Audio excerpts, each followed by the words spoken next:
औज़ुबिल्लाहिमिनश्शैतानिर्रजीम बिस्मिल्लाहिर्रहमानिर्रहीम क़ाल रब्बि इश्रह ली सदरी व यस्सिर ली अमरी वहलुल उक़दतम मिन लिसानी यफ़क़हू क़ौली। सो अल्लाह ताला की हम्द सना के बाद, dear aspirants, this is Asif Shahzad. So today our second lecture for the preparation of lecturer education and headmaster and headmistress.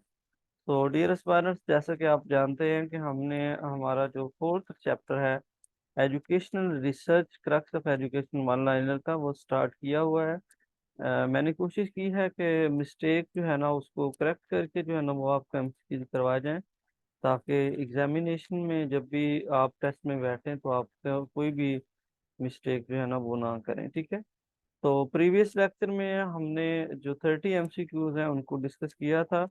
तो आज इंशाल्लाह हम जो 31 एमसीक्यूज है वहाँ से स्टार्ट करते हैं। ठीक है। तो 31 एमसीक्यू देखें जी। Case and effect, sorry, cause and effect relationship is determined in, यानी कि कौन सी ऐसी रिसर्च होती है। हमने रिसर्च की टाइप्स देखी हैं हमारे पास। जो प्रीवियस लेक्चर है रिसर्च बाय मेथड और रिसर्च बाय पर्पस हमने देखी है।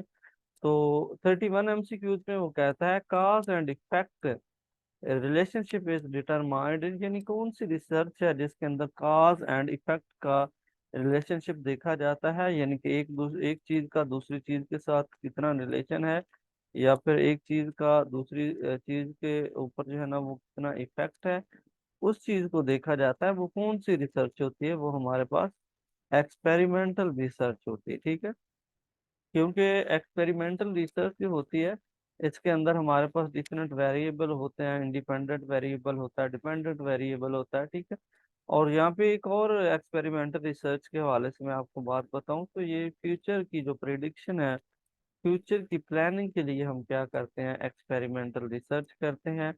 ठीक है। तो उसके बाद ये 32 एमसीक्यूज आ जाता है। Development and testing of hypothesis is necessary in experimental research, यानी कि आपको जो हाइपोथेसिस है उसको डेवलप करना और फिर हाइपोथेसिस को टेस्ट करना, ये किस में ज़रूरी होता है? तो ये जी हमारे लिए, हमारे पास जो एक्सपेरिमेंटल रिसर्च होती है इसके लिए ज़रूरी होता है। ठीक है। उसके बाद 33 एमसीक्यूज आता है। Effect of independent variable on dependent variable checks इन, यानी कि इंडिपेंडेंट वेरिएबल का डिपेंडेंट वेरिएबल के ऊपर जो इफेक्ट होता है वो कौन सी रिसर्च के अंदर चेक किया जाता है? तो वो हमारा एक्सपेरिमेंटल रिसर्च के अंदर चेक किया जाता है। ठीक है।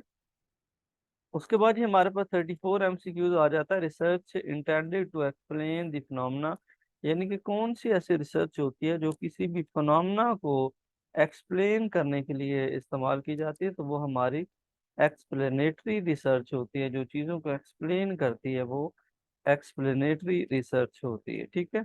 सो 35 नंबर पे हमारे पास है other name of casual comparative research. ये जो हमारी कैजुअल कंपैरेटिव रिसर्च है इसका दूसरा नाम क्या है? वो हमारे पास एक्सप्लेनेटरी रिसर्च है। ठीक है। इसके बाद जी नेक्स्ट हम एमसीक्यू देखते हैं। 36 research conducted for a problem not clearly defined, यानी कि रिसर्च जो है हम कंडक्ट करते हैं किसी प्रॉब्लम को जो है ना वो फाइंड आउट करने के लिए, और नॉट क्लियरली डिफाइंड, यानी और उसके बारे में वो कंप्लीट एक्सप्लेनेशन नहीं देती, लेकिन हम जस्ट प्रॉब्लम को जो है ना वो फाइंड आउट करने के लिए रिसर्च करते हैं। तो वो हमारी एक्सप्लेनेटरी रिसर्च कहलाती है। ठीक है। उसके बाद ये हमारे पास 37 एमसीक्यूज को देख लेते हैं। हमारे पास 37, research only intended to explore question are not given conclusion, यानी कि वो कौन सी रिसर्च होती है जो कि जस्ट क्या करती है, क्वेश्चन को एक्सप्लोर करती है, यानी कि क्वेश्चन को डिटेल में डिस्क्राइब करती है और उसका कंक्लूजन आपको नहीं देती। वो हमारे पास इंडिपेंडेंट रिसर्च कहलाती है। ठीक है। उसको इंडिपेंडेंट ट्रीटमेंट भी कहते हैं, काज या स्टिमुलस भी कहते हैं, स्टिमुलस या इंसिडेंट्स भी कहते हैं, एक्सप्लेनेटरी रिसर्च, यानी कि ये सारी चीज़ें हमारी किसके अंदर होती हैं, एक्सप्लेनेटरी रिसर्च के अंदर होती हैं। अच्छा, यहाँ पे थोड़ी मिस्टेक है तो मैं इसको चाहता हूँ कि यहाँ पे ये डॉट्स लगाने में थोड़ी मेरे से मिस्टेक हो गई थी। इसको मैं चाह रहा हूँ कि अब ठीक हो जाए। अच्छा, मैं आपको बता रहा था कि ये हमारे पास research only intending to explore question, कौन सी रिसर्च होती है जो जस्ट क्वेश्चन जो एक्सप्लोर करने के लिए कहती है और कंक्लूजन जो है ना वो प्रोवाइड नहीं करती। उसमें क्या चीजें होती है, इंडिपेंडेंट भी हम उसको कहते हैं, इंडिपेंडेंट ट्रीटमेंट उसमें उसमें होता है, काज होती है, उसमें स्टिमुलस होता है, एंटीसीडेंट डेंट जो हमारे पास वेरिएबल होता है वो होता है। ठीक है, ये सारी चीजें हमारे पास कौन सी रिसर्च में होती है, तो वो हमारी एक्सप्लेनेटरी रिसर्च होती है। ठीक है। अच्छा, आप में से किसी स्टूडेंट ने सुना है कि ये हमारे पास जो एंटीसीडेंट वेरिएबल होता है, ये कौन सा वेरिएबल होता है? जी। पता है इसके बारे में ये नहीं? बताएं please. No antecedent. Sir, variable का तो पता है, एंटीसीडेंट का नहीं पता सर। नहीं, ये हमारे पास दो तरह के वेरिएबल होते हैं ना, एक हमारे पास होता है, क्या नाम है, डिपेंडेंट वेरिएबल, एक इंडिपेंडेंट डिपेंडेंट से, यस वेरिएबल सर। होता है। ठीक है। और एक और भी वेरिएबल होता है जिसको एक्सट्रीनियस वेरिएबल या इंटेसिडेंट वेरिएबल कहा जाता है। ठीक है। यानी कि वो वेरिएबल जिसको हम कंट्रोल ही नहीं कर सकते। ठीक है। वो वेरिएबल क्या कहलाता है? इंटेसिडेंट वेरिएबल कहलाता है, या फिर उसको हम एक्सट्रीनियस वेरिएबल कहते हैं। ठीक है।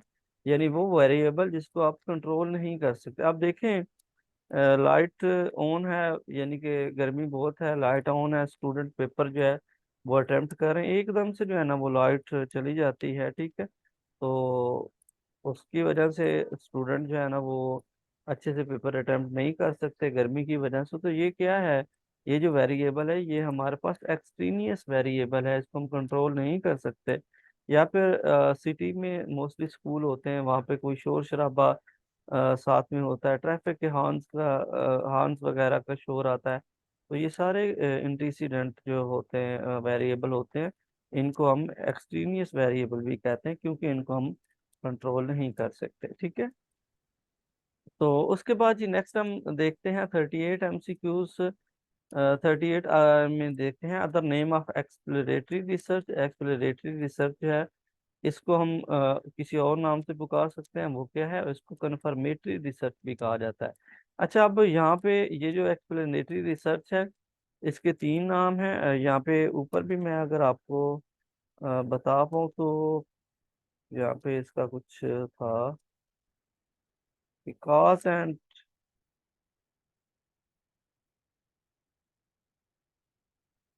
जी बिल्कुल, ये है other name of casual comparative research. ये जो कैजुअल कंपैरेटिव रिसर्च होती है उसका दूसरा, उसको हम एक्सप्लेनेटरी रिसर्च भी कह सकते हैं, और एक्सप्लेनेटरी रिसर्च जो है इसको हम कंफर्मेटरी रिसर्च भी कह सकते हैं। ये तीन नाम जो हैं, casual comparative research, explanatory research और कंफर्मेटरी रिसर्च जो है ना, वो ये तीनों एक ही रिसर्च के नाम है। ठीक है। उसके बाद ये 39 MCQ देख लेते हैं। Gain knowledge by A direct indirect observation experiences. यानी कि जब आप डायरेक्ट या इनडायरेक्ट एक्सपीरियंसेस की मदद से लर्निंग करें तो वो आपकी कौन सी रिसर्च होती है? वो आपकी इंपीरिकल रिसर्च होती है, जैसा कि हमारा इंपीरिकल नॉलेज होता है। ठीक है। उसके बाद ये 40 MCQs आ जाता है, research related to abstract ideas और थ्योरी। यानी कि वो कौन सी रिसर्च है जो कि अब्स्ट्रैक्ट आइडियाज से रिलेट करती है, इंसान की माइंड मेंटालिटी के से रिलेटेड होती है, या आइडिया से रिलेटेड होती है, तो वो कौन सी रिसर्च या कौन सी थ्योरी होती है? तो वो हमारी कंसेप्चुअल रिसर्च कहलाती है, क्योंकि इसका रिलेशन जो है इंसान के माइंड से, इंसान की मेंटालिटी से, इंसान की थिंकिंग थॉट से होता है। ठीक है। तो चलें जी, नेक्स्ट हम मूव करते हैं। नेक्स्ट हमारे पास आता है, just minute.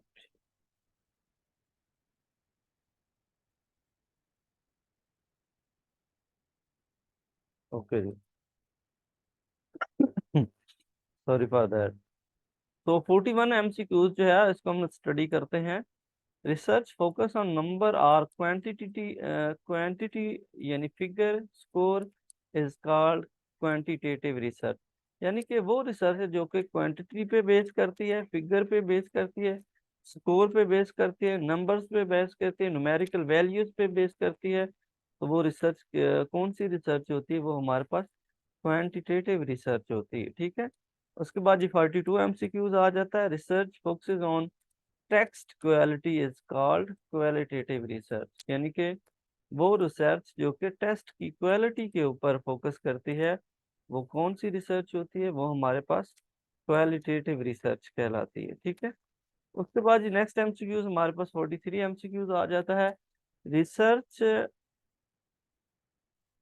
Results in worlds picture good excellent, यानी कि वो रिसर्च जिसका रिजल्ट आप जो है ना वो वर्ल्ड की फॉर्म में देते हैं, पिक्चर की फॉर्म में देते हैं, गुड या एक्सीलेंट की फॉर्म में देते हैं, तो वो कौन सी रिसर्च होती है? वो हमारी क्वालिटेटिव रिसर्च होती है। ठीक है, उसके बाद ये 44 एमसीक्यूज आ जाता है। Research results in numerical forms is called quantitative research, यानी कि जिस रिसर्च का आप नंबर्स या न्यूमेरिकल फॉर्म में जो है ना वो उसका रिजल्ट प्रोवाइड करते हैं, वो हमारी रिसर्च क्या कहलाती है? क्वांटिटेटिव रिसर्च कहलाती है। ठीक है, इसके बाद ये 46 MCQs, impossible to measure accurate and precise data is called qualitative research, यानी कि कौन सी रिसर्च ऐसी होती है जिसको यानी कि 100% जो है ना वो एक्यूरेट मेजर करना बहुत ज़्यादा मुश्किल होता है, इसके अंदर सब्जेक्टिविटी पाई जाती है, तो वो हमारी क्वालिटेटिव रिसर्च होती है। ठीक है,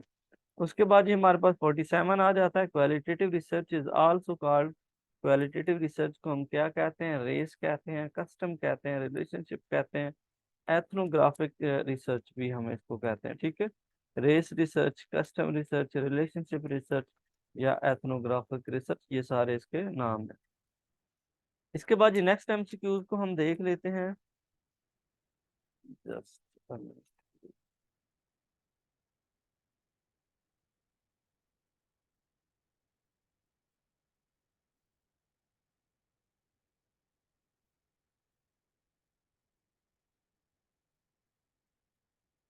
ओके जी, उसके बाद नेक्स्ट हमारा 48 एमसीक्यूज आ जाता है। Research is done under the guidance of, यानी कि रिसर्च हमेशा किसकी गाइडेंस के अंदर की जाती है? रिसर्चर्स के गाइडेंस, रिसर्चर के अंडर, या फिर जो सुपरवाइजर होता है आप उसकी गाइडेंस के अंदर जो है ना वो रिसर्च कर रहे होते हैं। ठीक है, उसके बाद 49 एमसीक्यूज आ जाता है। Different statistical formulas are use for data analysis, यानी कि आप स्टैटिक्स के डिफरेंट जो फार्मूलाज हैं वो यूज करते हैं किसके लिए? आप डाटा एनालाइज करने के लिए स्टैटिक्स के फार्मूला यूज करते हैं। ठीक है, तो 50 एमसीक्यूज हमारे पास है। Data is taken from all population in statics is called descriptive statics.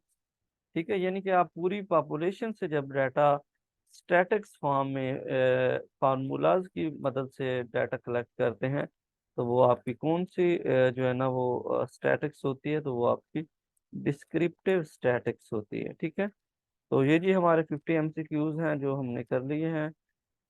20 आज एमसीक्यूज आज हमने स्टडी करने की कोशिश की है। तो अगर इसके रिलेटेड कोई क्वेश्चन है, कोई क्वेरी है, तो वो आप पूछ सकते हैं, अदरवाइज फिर हम सेशन को वाइंड अप करते हैं।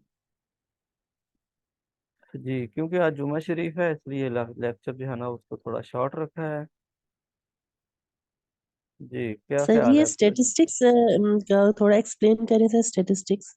ये आपने पता नहीं, ये सब्जेक्ट है पूरा, ये स्टैट होती है जिसको हम स्टैटिक्स कहते हैं। तो ये मैथ की ही तरह होती है, इसमें डिफरेंट फार्मूलाज होते हैं। आपने अगर कॉमर्स की फील्ड देखी है तो उसके अंदर ये स्टैटिक्स जो है ना ये यूज की जाती है। ये मैथ से रिलेट करता है, एक सब्जेक्ट है जिसमें जिसको हम सैम्पलिंग करने के लिए, मेजरमेंट करने के लिए यूज करते हैं। ठीक है, ये एक सब्जेक्ट है जी स्टैटिक्स। जी सर। चलिए ठीक है, फिर हम सेशन को एंड करते हैं। अपना ख्याल रखें आप। अल्लाह हाफिज़, फिर हमारे